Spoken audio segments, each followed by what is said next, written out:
G'day, I'm Erli and I'm the feral forager. I like to run around the city, dig up shit and eat it. In this episode I'll be meeting with my uncles Jack and Chocko and we're going to go dig up some old century eggs that their ancestors buried. Let's go meet with them now. Early bird. Chocko tells me that way back there was this particular fowl. Now they disappeared like the dodo. The Europeans killed them off, wiped them out because they were special meat. And the feathers, you can't get the feathers anymore.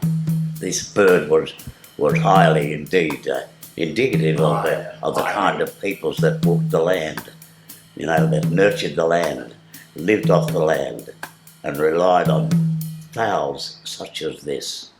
They used to go and rob the nest and grab the eggs, and they used to wrap them up in clay to preserve them, special clay, mind you, and then bury them.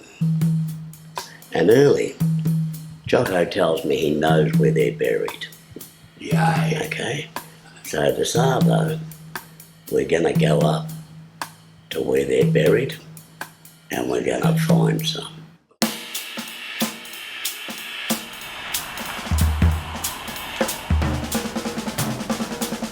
We're here on Wurundjeri land, bottom end of Collingwood, and I'd like to acknowledge the Wurundjeri people of this area that we're having this dig.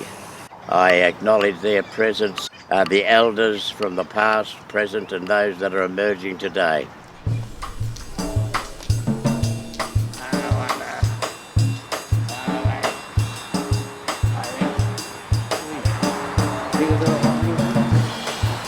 I reckon it's about here, Chocko, eh? I reckon it's around here. So this is it, you reckon, Choc? Aye. Hey? Aye. All right. I'm excited. Why, come here. Well, let's get down there then. Yeah, let's begin. Hey? Have a look there. Gee, you're not far down. Look, here they are. It's a mating owl. Like potatoes, eh? All right. Leave it as we found it, virtually. Yeah. Cool as. I'm excited. I'm excited, yeah. Alright, here we are back in the kitchen and we're going to open these for the first time. They haven't been open for 100 years. Let's see what they look like. They look fine, there's no cracks or anything. And now, there's nothing left to do but crack it open. See what it's like on the inside. Whoa! Look at that! Oh, it's like jelly. I think this would go really well in the Caesar salad. And that's what we're going to do today. And we'll start by making the dressing for the salad. For this we're going to need an egg yolk, some garlic, lemon juice, Worcestershire sauce, and Dijon mustard, as well as a bit of salt and pepper, and some hot water which I've got on the stove there. To start with, you want to separate the yolk from the egg.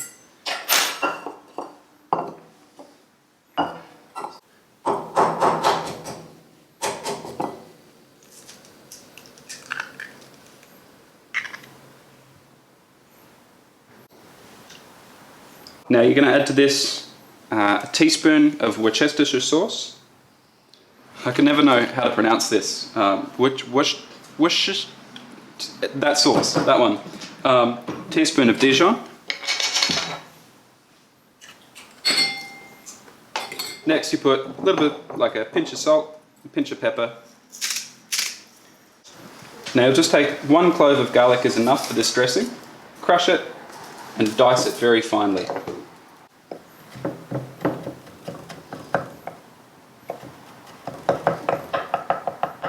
And then into the dressing it goes. And then you mix that up. And then lastly, you want to add a bit of olive oil and some water. Maybe 2 or 3 tablespoons.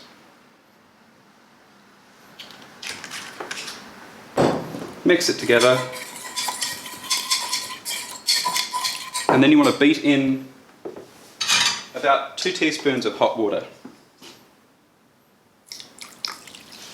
And you don't want to be too hot. You don't want it to be too hot, otherwise it will cook the egg and scramble it.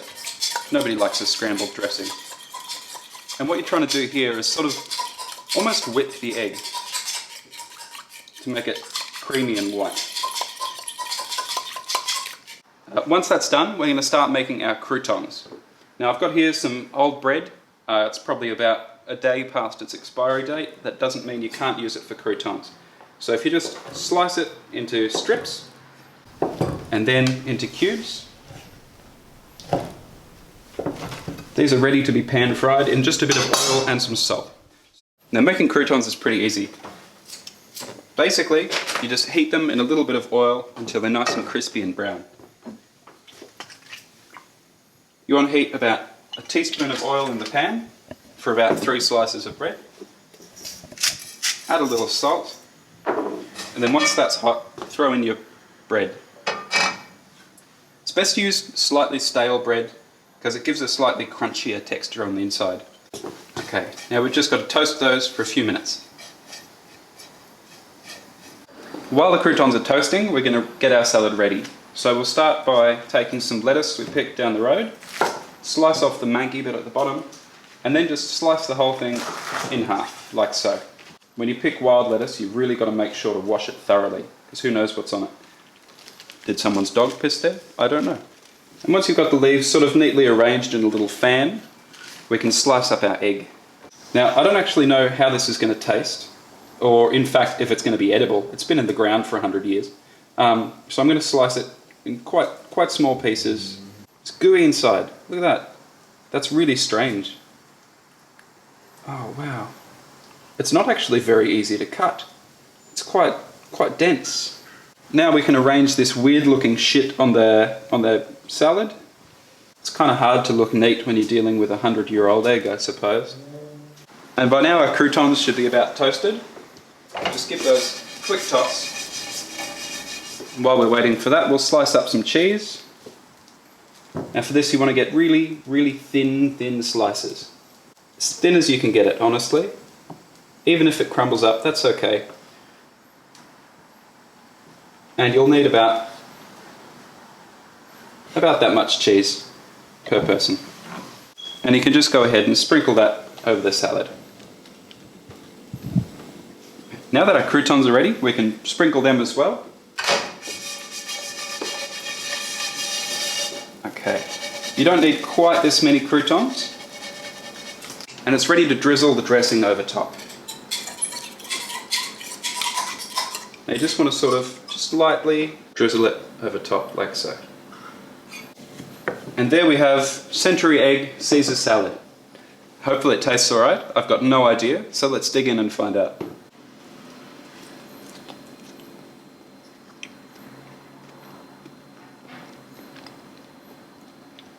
It's got a very strong flavour.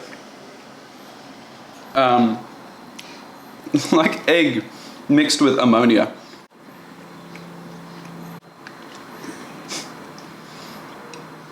Strikes me as the kind of thing you might eat if it's all you've got left to eat and you've only got some preserved eggs in the cupboard. But I do think it would go well with some pickled ginger, so we're going to make some. Now I've got here some pickled ginger that I made a couple of weeks ago, but I'll just quickly run through how to make it. The freshest ginger is best. Couldn't find any fresh ginger, but you want to just peel off the skin and then peel thin slices. It really helps to have a good peeler, but if you don't have one, you can just slice it thinly with a knife. It'll be a bit thicker, but that's okay. Okay, just for demonstration, I'll only do a small amount, mostly because I can't be fucked peeling a whole lot of ginger. Once you've got an amount of ginger, you want to boil it for about 1 minute. Right. Now, what boiling this has done is break down all the sort of tough woody fibres that exist in ginger.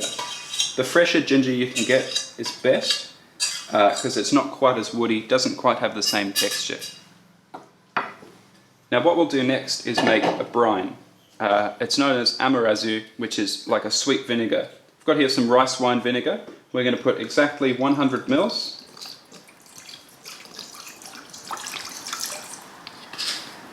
And a teaspoon of salt. And 4 tablespoons of honey. 1, 2, 3, and 4 tablespoons. There we go. And we'll put this back on the stove until the vinegar smell has boiled away. So at the moment this smells very strongly of vinegar. So I'm just going to boil it until that smell goes away and all the honey and salt has dissolved completely. Right. Now that that's come to the boil, we're just going to let it simmer for a minute and then we're ready to pour it into the sterile jar with the ginger. Now it's vitally important that you sterilise your jars, otherwise you might get mouldy ginger. Nobody likes mouldy ginger. I don't like mouldy ginger. Do you like mouldy ginger? Fuck that. Alright, now that's been boiling for a few minutes and it should smell... Still smells a lot like vinegar, so we're going to leave that boil for a bit more. Fuck.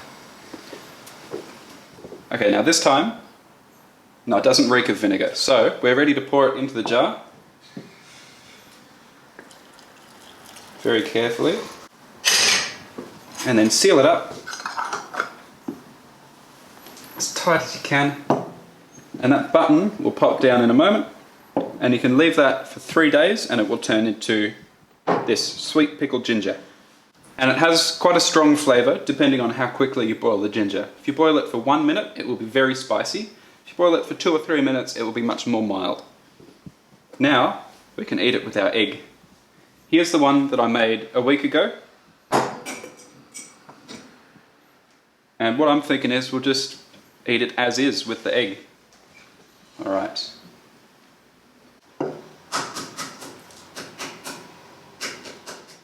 Just trying to be real delicate with this. Isn't it fascinating the way the yolk sort of sinks like that? Now there's nothing left to do but slice it up and have it with some ginger. Take some ginger, sort of wrap it like a sandwich. I think the ginger is going to cut through that solid eggy flavour. That's a good combo. The spiciness of the ginger really counteracts that grotty ammonia taste. I strongly recommend the ginger, if you ever do get century eggs. Just remember, they're buried all around the park around here. Anywhere you dig, you might find some. That's all for this episode of The Feral Forager. I'll catch you next time.